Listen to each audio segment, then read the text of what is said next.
नमस्कार, मैं जितेंद्र नारायण सिंह हूँ। आज से 1.5 साल पहले मैं वसीम रिजवी हुआ करता था। मैं बेघर हो गया, मैं नहीं डरा। मैं हत्या करने की धमकियों से भी नहीं डरा, लेकिन आज मजबूर अकेला हूँ, अनाथ हूँ, क्योंकि मेरी बात कोई नहीं सुनने वाला। मेरे खिलाफ जो फर्जी मुकदमा लिखवाया गया, मैं सनातन धर्म के सभी संगठनों, महामंडलेश्वरों के दरवाजों पर गया, उनसे कहा कि भाई मेरी उच्च स्तरीय जांच करा दीजिए। पुराने लखनऊ की पुलिस अपने ऊंचे अधिकारियों को गुमराह कर रही है, उनके दबाव में है, निष्पक्ष जांच नहीं हो रही। सीबीआई से जांच करा दिए ताकि दूध का दूध पानी का पानी हो।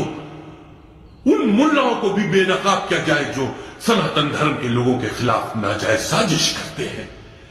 लेकिन हालात बद से बदतर हो गए। मेरे खिलाफ फर्जी मुकदमों में चार्जशीटें भेजी जा रही हैं। चौक से भेजी गई, थाना चौक से भेजी गई, थाना शहादतगंज से भेजी गई।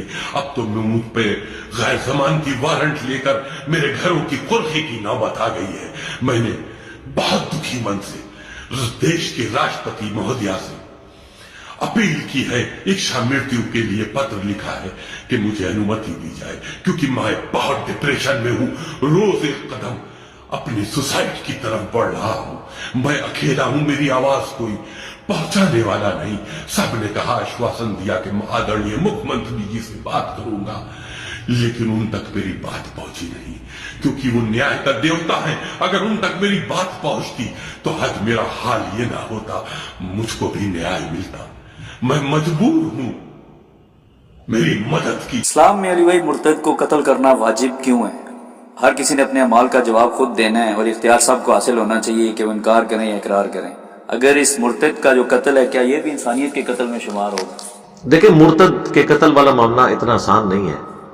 मुर्तद सिर्फ वो वाजिबुल कत्ल है जो फसाद फिल अर्द कर रहा है, और खुदा की जमीन है। ज़ाहिर है खुदा ने इसलिए तो नहीं बनाई कि लोग खुदा को मानने के बाद उसका इनकार करें और फिर उसका तमस्खुर उड़ाएं। नबी इस्लाम ने मुर्तदीन को मुआफ भी किया। अब्दुल्ला इब्न साद अबी सरा, जिसको हज़रत उस्मान ने छुपा लिया था अबू दाऊद सुनन नसाई में, वो तो कातिबे वही होके मुर्तद हुआ था, बाद में उसकी तौबा कबूल कर ली गई थी। तो आप तौबा पेश करें, कबूल कर लें। और अगर आप इन लोगों की फिक्र खाई जा रही है ना आपको कि जो पैदाइशी मुसलमान थे और अब एथियस्ट हो गए, वो मुसलमान है ही नहीं थे, पहले भी उनका कोई कन्विक्शन वाला ईमान नहीं था।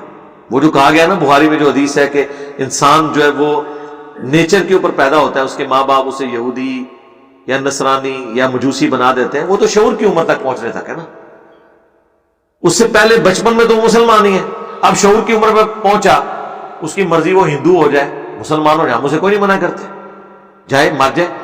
हम उसके ऊपर कदगन लगाते हैं कि जो पूरी कन्विक्शन के साथ इस्लाम कबूल करे और फिर इसे छोड़े। हम कहते हैं ना हो ना इस दीन के अंदर, जाओ निकल जाओ, क्योंकि इससे साजिश का दरवाजा बंद किया है। इसकी हिकमत कुरान में सूरह आल इमरान में बताई गई है कि यहूदी कहते हैं कि सुबह के वक्त इस पैगंबर पे ईमान ले आओ, शाम के वक्त कुफ्र कर देना ताकि इसके साथी इसको छोड़ जाए।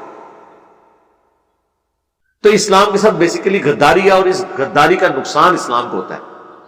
आप अगर नस्लन मुसलमान है, आप कुफर की मौत मरना चाहते हैं, मर जाएं, लेकिन यह ना कि मैं पहले मुसलमान था।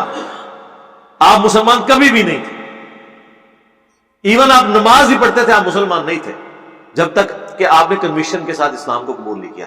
तो हम इनको नस्लन मुसलमान मानते हैं, जनाजा भी पढ़ेंगे, दुआ मफरत भी करेंगे, आखिरत का फैसला अल्लाह करने वाला है, उसने ध्यान रखेंगे।